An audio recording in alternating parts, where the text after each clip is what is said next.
Hello दोस्तों, नमस्कार। जय पराक्रम कक्षा 10 के विषय जीव विज्ञान और अध्याय 5 के हिंदी मीडियम वाले बैच में का आपका ये लेक्चर नंबर तीसरा होने जा रहा है, जिसमें हम लोग क्या पढ़ेंगे, विषमपोषी पोषण के बारे में विस्तार रूप से देखेंगे। तो चलिए आगे बढ़ते हैं। उससे पहले थोड़ा सा आप ये जान लें कि आपको अगर नोट्स चाहिए तो आप मेरा ये व्हाट्सएप नंबर ज्वाइन कर सकते हैं और हमारे इंस्टाग्राम को फॉलो कर सकते हैं @boardexam24। तो चलिए हम लोग आगे बढ़ते हैं धड़क धड़क से।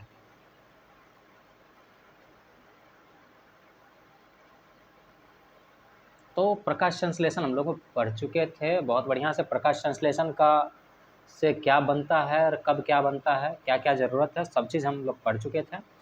तो रंध्र के बारे में पढ़ चुके थे हम लोग बढ़िया से। गैस का आदान प्रदान करता है, उसके बाद जो है आपका क्या करता है, ट्रांसपैरेशन करता है, ये भी पढ़ चुके थे। विषमपोषी 3 प्रकार के होते हैं। क्या तो एक मिनट, अच्छा हाँ, इसी चीज़ को पढ़ना था, तो चलिए हम लोग डिटेल में पढ़ते हैं। विषमपोषी पोषण यानी कि हेटरोट्रॉपिक न्यूट्रिशन। विषमपोषी पोषण का मतलब होता है हेटरोट्रॉपिक न्यूट्रिशन, इसको इंग्लिश में कहते हैं। अब विषमपोषी पोषण 3 प्रकार के होते हैं। क्या है? प्राणी संपोषण, प्राणी संपोषण, मृतजीवी और इसके बाद परजीवी। तो अब यहाँ पर आपको साफ साफ समझ में आ रहा होगा कि यहाँ प्राणी संपोषण में क्या होता है कि होलोजोइक, इसको हम लोग इंग्लिश में होलोजोइक कहते हैं, और मृतजीवी वाले को सेप्रोफाइटिक कहते हैं, और परजीवी वाले को हम लोग पैरासिटिक बोलते हैं। तो याद रखिएगा। तो चलिए हम लोग आगे देखते हैं। प्राणी संपोषण देख लेते पहले। इसमें जीव संपूर्ण भोज्य पदार्थ का अंतग्रहण करते हैं तथा उनका पाचन शरीर के अंदर होता है। उदाहरण अमीबा, मानव। अब देख लीजिए, हम लोग जो है क्या करते हैं कि सॉलिड यानी कि ठोस पदार्थ खाते हैं। तो अब चावल जो खा रहे हैं वो भी ठोस है कहीं ना कहीं। हम समझ रहे हैं कि सिझा हुआ, लेकिन ठोस है। तो उस चीज़ को खा रहे हैं और पचाने के लिए उसको बाहर नहीं रख रहे हैं। इसको पचाने के लिए हम बाहर नहीं रख रहे हैं, हमारे बॉडी के अंदर यानी कि हमारे शरीर के अंदर ही ये पच जाता है। तो अब प्राणी संपोषण वाले जीव कौन कौन है? ये अमीबा है और दूसरा हम लोग हैं यानी मानव। अब देखिए मृतजीवी पोषण। मृतजीवी यानी कि ये क्या करता है, मरा हुआ, सड़ा हुआ, गला हुआ पदार्थ पर अपना भोजन के लिए उस पर निर्भर करता है, उससे भोजन निकालता है। तो मृतजीवी अपना भोजन मृत जीवों के शरीर व सड़े गले कार्बन पदार्थों से प्राप्त करता है। उदाहरण फफूंदी और कवक, ये सब आपका एग्जाम्पल्स हैं। अब परजीवी हम लोग भी है भैया, याद रखिएगा, ठीक ना। उसका सेंस बताएंगे दूसरा। अब परजीवी में यहाँ पर बात आ जाता है मेहमान और मेजबान का। अगर इसके बारे में डिटेल में जानना, मेहमान और मेजबान में अंतर, तो कमेंट कीजिएगा, हम बताएंगे इसके बारे में, एक अलग से वीडियो बनाएंगे। लेकिन अभी इसके बारे में नहीं बात करेंगे, बात करते हैं हम लोग का लेक्चर में। परजीवी यानी पैरासिटिक। परजीवी मतलब जो दूसरे जीव पर अपने भोजन के लिए आश्रित होते हैं, संपूर्णतः और आधा अधूरा, ठीक ना। तो उसको हम लोग कहते हैं परजीवी पोषण। परजीवी अन्य जीवों के शरीर के अंदर या बाहर रहकर उनको बिना मारे उनसे अपना पोषण प्राप्त करता है। यानी जिस जीव पे ये बैठा है, जिस जीव से ये भोजन ले रहा, उसको बिना मारे ये फायदा ले रहा। तो अब यहाँ पर मेहमान का अगर बात करें तो अब मेहमान के बारे में आप जानते हैं। तो यहाँ पर जो पौधा किसी दूसरे पौधा पे आश्रित हो उसको हम मेहमान कहते हैं, और जिस पर आश्रित हो उसको हम मेजबान कहते हैं,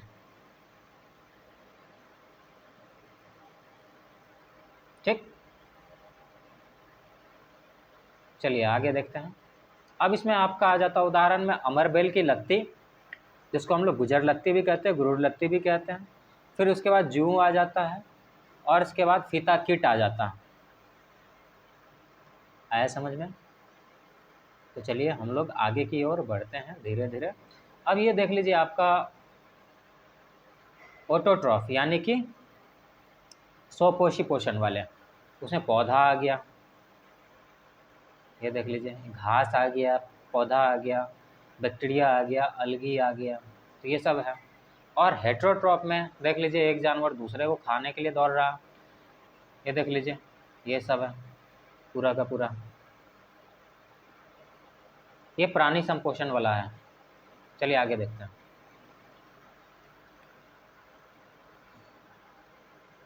अब देख लीजिए अमीबा में पोषण हम लोग पढ़ने जा रहे हैं। अमीबा में पोषण, ये आपका अमीबा के बारे में आप जानते होंगे, इसका कोई आकार नहीं होता, किसी भी आकार का हो जाता है।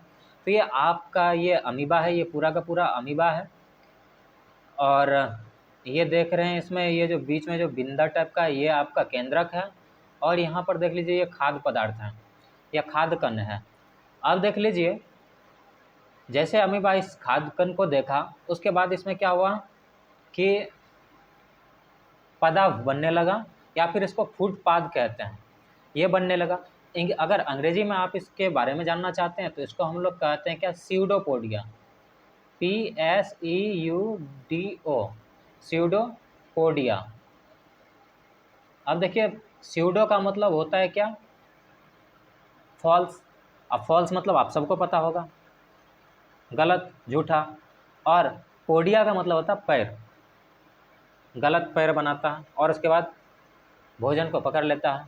अब भोजन को पकड़ा, अब उसके बाद देखिए इसको कहाँ से मिला है, खाद्य रिक्तिका, इसमें मिल गया। अब खाद्य कण ये है आपका, ये देख लीजिए ये खाद्य कण है, अंदर चला गया। और इसके बाद देखिए ये अमीबा में अब बाकी का कार्य हो रहा है।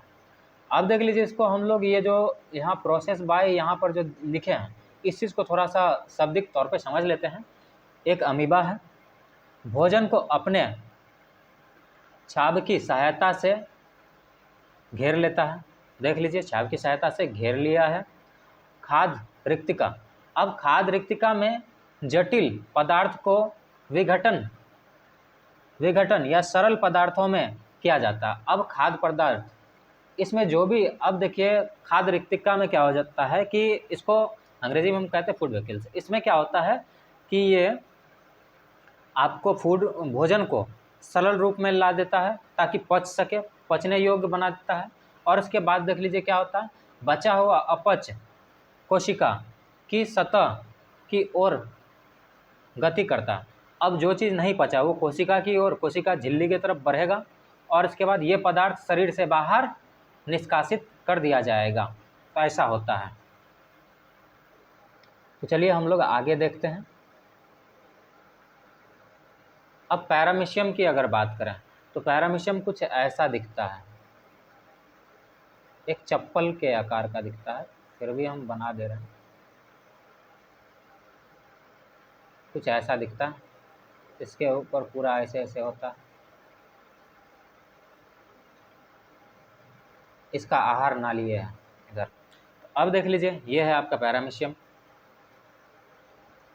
तो एक बार ऐसे अगर बना देता हूँ, चलिए कोई बात नहीं, जो बना दिए याद रखिएगा वैसा ही होता है।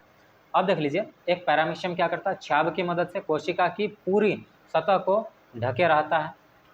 अब देख लीजिए उसके ऊपर पूरा एक, मान लीजिए ये आपका क्या है, पैरामीशियम है, इसके पूरे शरीर पे ऐसे करके छाब है, ये कोशिका, ये पूरे तरह से इसको घेरा रहता है, और ये चलने में भी मदद करता है। और इसमें एक बड़ा सा होता है जो कि भोजन को पकड़ने के लिए मदद करता है।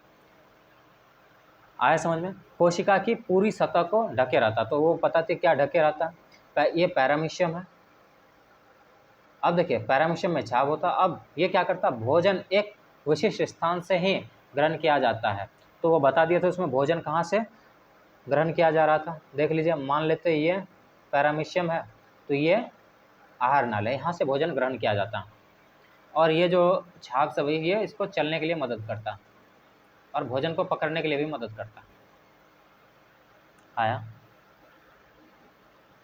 अब देखिए मनुष्य में पोषण, ये ध्यान से सुनिएगा और बहुत अच्छा से सुनिएगा, क्योंकि ये काम आएगा, आपको बहुत बढ़िया से काम आएगा। अब देख लीजिए क्या कहते हैं, मनुष्य में पोषण मनुष्य में पोषण कैसे कैसे होता है, इसका पूरा प्रक्रिया को हम लोग देखेंगे एक एक करके। अब अंतर्ग्रहण करते हैं पहले, उसके बाद क्या करते हैं, पाचन करते हैं, उसको अवशोषण करते हैं, स्वांगीकरण करते हैं, फिर बाह्य क्षेपण करते हैं। क्या कहते हैं, बाह्य क्षेपण, यानी बाहर निकाल देते हैं जो बचा कुचा। याद रखिए। अब अंतर्ग्रहण को हम अंग्रेजी में कहते हैं इंजेशन, यानी कि समझ गए, भोजन को खाते हैं। पाचन मतलब डाइजेशन, अवशोषण मतलब एब्जॉर्प्शन, स्वांगीकरण मतलब होता है एसिमिलेशन, यानी उपयोग करना, और फिर उसको भेजना पूरा शरीर में, तो उसको हम ट्रांसपोर्टेशन भी कहते हैं। और बाह्य क्षेपण मतलब इसको हम कहते हैं इजेशन। अब चलिए हम लोग सब के बारे में थोड़ा डिटेल में देखते हैं।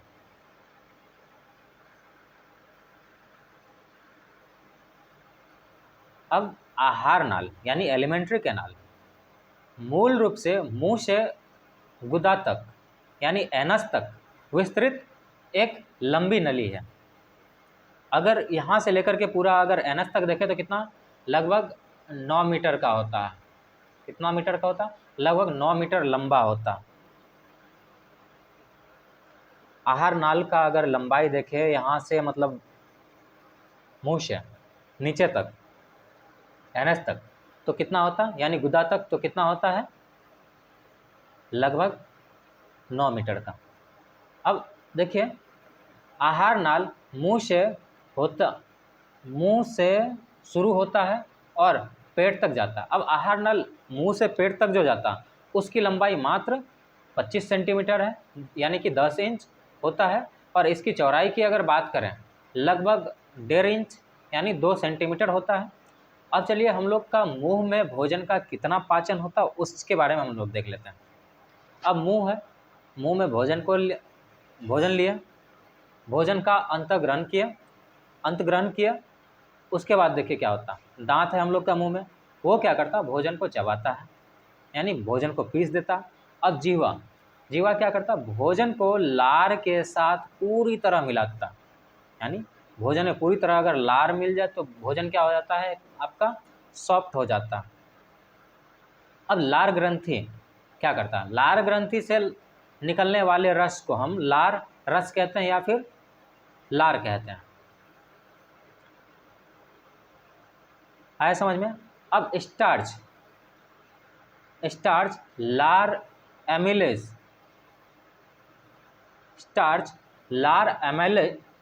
एमिलेज एंजाइम माल्टोस शर्करा। तो यहाँ पर बात एक याद रखिए हम जो बताने वाले हैं, तो लार ग्रंथि से क्या निकलता है, लार निकलता है, क्या निकलता है उससे, माल्टोज निकलता है, और माल्टोज निकलता फिर एमाइलेज निकलता, जो क्या करता है कि स्टार्च को तोड़ता। इसीलिए कोई भी चीज़ खाते हैं हम तो उन लोगों को क्या लगता है कि मीठा लगता है। ये एंजाइम है, एमाइलेज एंजाइम है, फिर माल्टोज भी एंजाइम, जो क्या करता है, स्टार्च को तोड़ता। एक्चुअल में स्टार्च होता क्या आपको बता दिए थे हम आपको, ये कार्बोहाइड्रेट है, और कार्बोहाइड्रेट में कौन सा, ये ग्लूकोज है। क्या है, ये ग्लूकोज है। आया समझ में। अब चलते हैं हम लोग आगे की ओर। अब देखिए दूसरी बात, भोजन ग्रसिका यानी ईसोफेगस क्या करता, यानी ईसोफेगस यानी फूड पाइप, भोजन पाइप, जिसको हम लोग भोजन ग्रासिका कहते हैं, इसका मुख्य काम क्या होता, ये मुंह से आमाशय यानी कि पेट तक भोजन को ले जाता है। कैसे ले जाता, संकुचन क्रमांकुचन गति यानी कि पेरिस्टलिटिक मूवमेंट के थ्रू। अब ऐसे जैसे कि मान लीजिए यहाँ पर हम कुछ दिए, अब इसको हम ऐसे करके दबाते चले, ऐसे करके दबाते चले, तो क्या होगा, इसमें जो डाले हैं वो नीचे की ओर बढ़ेगा। ठीक इसी प्रकार से हम लोग का यहाँ से लेकर के जो पेट तक जाता है भोजन, ऐसे ही दबा दबा के जाता है। इसको हम लोग क्या कहते हैं, पेरिस्टलिटिक मूवमेंट कहते हैं, ले जाया जाता है। अब ग्रासिका की मांसपेशियाँ का संकुचन और शिथिलन होता है। तो अब ग्रासिका का क्या होता है, मांसपेशी का एकदम संकुचन होता है, यानी कि एकदम ऐसे पीच पीच के इस पाइप को पीच के क्या करता है कि भोजन को नीचे तक पेट तक पहुंचा देता। अब लेकिन याद रखिए कि ये पचाने का कोई काम नहीं करता, बस ले जाने का काम करता। एक थोड़ा सा पचा था कहाँ पर, मुंह में आपका पचा था, क्योंकि वहाँ पर एमाइलेज और माल्टोज क्या किया था, स्टार्च को तोड़ा था। अब लेकिन ब्रसिका कुछ नहीं कर रहा, लेकिन आमाशय यानी स्टमक, यहाँ पर जो है आपका पाचन होगा। यहाँ पर जठर ग्रंथियाँ होती हैं, जैसे कि ये क्या निकालते हैं, पेप्सिन निकालता है, हाइड्रोक्लोरिक अम्ल निकालता है और श्लेष्मा निकालता है। अब देख लीजिए यहाँ पर तो लिख दिए हैं, लेकिन हम ऐसे भी बता सकते हैं कि पेप्सिन क्या करता है, एक एंजाइम है। पेप्सिन पाचक एंजाइम है जो कि प्रोटीन का पाचन करता है, यानी प्रोटीन को तोड़ता है। पेप्सिन प्रोटीन को पेप्टोन में तोड़ता है, फिर पेप्टाइड्स में, फिर अमीनो अम्ल में। तो अब देखिए उतना डिटेल में तो बताया नहीं आपका किताब, लेकिन हम बढ़ेंगे। अब HCl यानी कि हाइड्रोक्लोरिक अम्ल, इसका काम क्या है, मान लीजिए हम भोजन खा रहे हैं, उसमें कुछ अगर ऐसा जीवाणु या विषाणु आ गया जो हमको हानि कर सकता है, फूड पॉइजनिंग कर सकता है, इसको वो मार देता है। और दूसरी बात, ये पेप्सिन को जगाता भी है, यानी पेप्सिन को बोलता है अरे पेप्सिन उठो उठो, तुम्हारा काम शुरू करो अब, क्योंकि भोजन आ चुका है, उसको पचाना है, उसमें प्रोटीन आया होगा, उसको तोड़ो, शरीर को ऊर्जा चाहिए। अब श्लेष्मा की बात क्या, अब देखिए हाइड्रोक्लोरिक अम्ल जो है ये बहुत ही हानिकारक होता है। इसका पीएच की अगर बात करें, इसका पीएच कितना होता है आप लोग को बता दें, शायद आपका किताब के अनुसार 1.5 से 2.5 होता, इतना पीएच होता, जो कि क्या करता है कि अगर स्किन पे जाए तो जला देगा, ऐसा होता। तो लेकिन इस चीज़ से बचाने के लिए हम लोग का शरीर में क्या है, श्लेष्मा है। तो जब भी हम लोग कुछ खाते हैं, खाने का मन करता, तो उससे पहले श्लेष्मा को पता चल जाता, श्लेष्मा को मैसेज चले जाता कि भाई अब ये बंदा जो है कुछ खाएगा, इसलिए तुम क्या करो, जा कर के एकदम दीवार को पेंट कर दो, यानी अमाशय का दीवार को पेंट कर दो, क्योंकि वो खाएगा तो हाइड्रोक्लोरिक अम्ल निकलेगा, और तुम पेंट नहीं करेगा तो ये क्या करेगा, अमाशय का दीवार को तोड़ देगा और ढेर सारा बीमारी होगा। तो चलिए अब आगे देखते हैं। पेप्सिन एक पाचक एंजाइम है, प्रोटीन का पाचन करता है। अब हाइड्रोक्लोरिक अम्ल का क्या काम है, अम्लीय माध्यम तैयार करता है, जो कि पेप्सिन को क्रिया में सहायता करता है, यानी कि पेप्सिन को सक्रिय बनाता है एक तरह से। एक बार टाइम देख लेते हैं, क्योंकि 18 मिनट का हो गया। चलिए कोई बात नहीं, इसको हम ब्रेक कर देंगे, 20 कर देते हैं। इसका सहायता करता है। अब श्लेष्मा क्या करता है, अमाशय के, अब श्लेष्मा देखिए अमाशय के आंतरिक स्तर की अम्ल से रक्षा करता है, ये बात हो गई। तो अब आगे पढ़ेंगे, लेकिन इसको यहीं पर ख़त्म करते हैं, ये सब नेक्स्ट लेक्चर में हम लोग देखेंगे।